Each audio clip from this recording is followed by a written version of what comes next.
Nabung otot, sehat sampai nanti. Dan Anda memasuki segmen Kompas Bisnis bersama saya Mario Sarong. Survei Badan Pusat Statistik atau BPS bilang ongkos transportasi Indonesia sangat tinggi dan jadi beban biaya hidup masyarakat. Ongkos yang dikeluarkan rata-rata per bulan melampaui angka ideal porsi ongkos transportasi dari biaya hidup.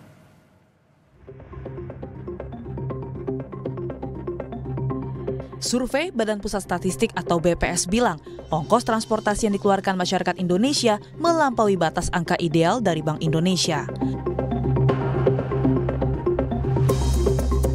Survei BPS bilang, masyarakat Indonesia harus mengeluarkan kocek 12,46% dari biaya hidup per bulan untuk ongkos transportasi.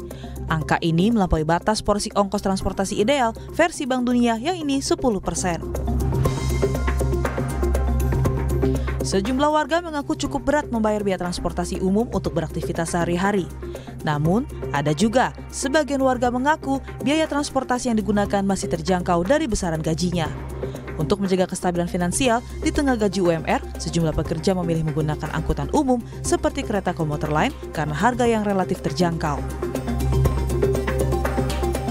Kalau KRL sih enggak ya, karena untuk harganya juga masih affordable. Kan sih lumayan, karena harus nyambung lagi kan gitu. Biasanya makan berapa persen dari gaji Anda untuk? 25% mungkin ya. Transportasi umum sih sejauh ini paling sebulan itu 150.000 lah paling banyak. Kebetulan sih dengan transportasi umum sih jadi lebih murah ya kalau pakai yang mekanisme lainnya, transportasi lain. Oke, berarti tidak terlalu memberatkan biaya transportasi untuk gaji Anda? Iya. Aman ya? Iya, jadi lebih murah. Saya di daerah Tangerang Selatan, jadi kalau ke Jakarta mostly setiap hari naik KRL sih Pak gitu. Nanti paling nyambungnya bisa pakai ojek online gitu kira-kira. Sebenarnya balik lagi ke profil orang tersebut ya.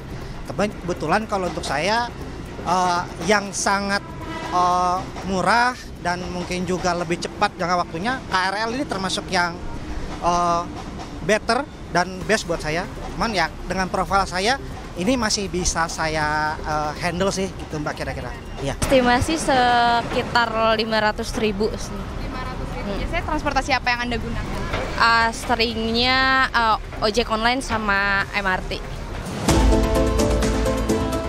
Survei BPS menyebut biaya transportasi masyarakat di kota-kota besar menembus Rp1 juta per bulannya. Di Bekasi, Jawa Barat, masyarakat mengeluarkan Rp1,9 juta per bulan untuk transportasi yang setara 14% dari total biaya hidupnya. Ini adalah ongkos termahal di Indonesia.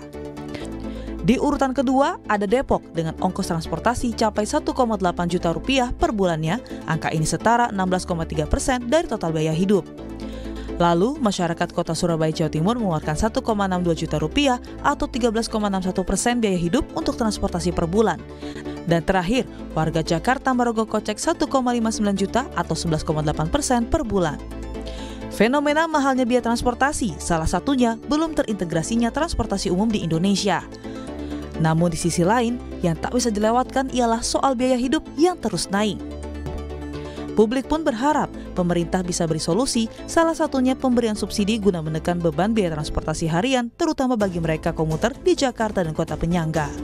Zefanya Situmea, Andika Hadiat, Kompas TV, Jakarta.